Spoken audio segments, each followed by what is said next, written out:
pie in the sky kind of ideas. That's not really happening yet, but you know, this is kind of what's driving people to investigate the stem cells. Can they grow human body parts?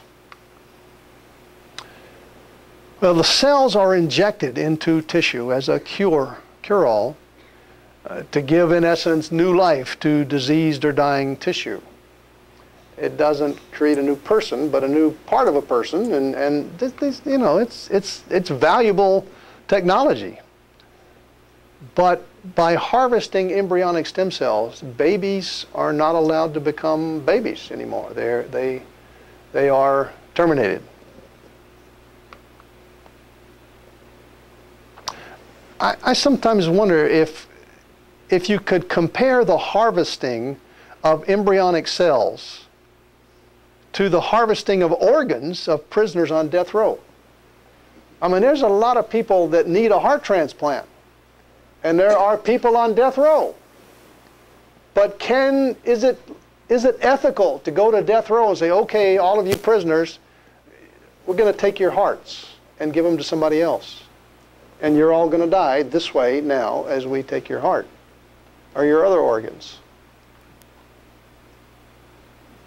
That's not ethical, and we all kind of recoil at that. But what's the difference of taking the stem cells from an embryo? It's an unwilling donor that doesn't have much to say about it. Is it ethical to harvest the cells of an unborn child to save the life of another or restore the health of another? I think not.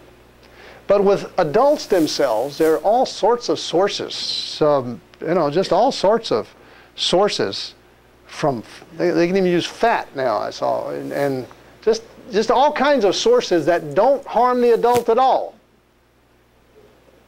And there are, I don't read in this area as much as my colleague, Dr. Jeanson, does. He's a stem cell expert. He was working in stem cell research at Harvard, when he left to join the faculty of ICR.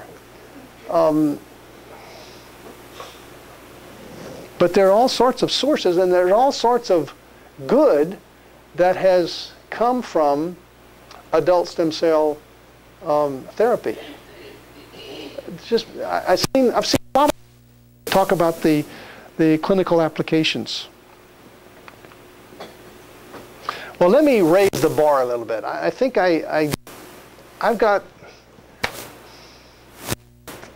an idea. I think there is a cosmic conflict going on here.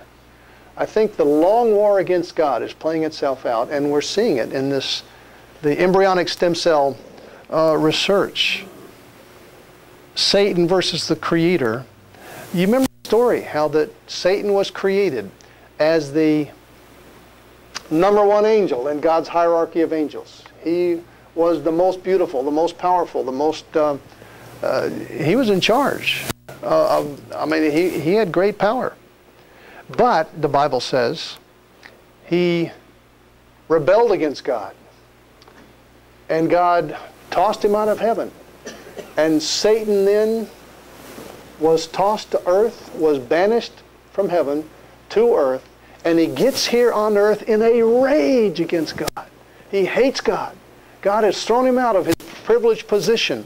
And now as he's here on planet Earth, what does he see first thing? He sees the image of God. And he's not only now at war against God, he would like nothing else than to mar and destroy the image of God and to mock God's creation, to distort it. And I think that's what's going on here. Well, he encouraged Adam and Eve to rebel and to try to join him on his side. And God came down and pronounced the penalty of rebellion, the wages of sin. And part of that curse of Genesis chapter 3, God says, I'll put enmity between you,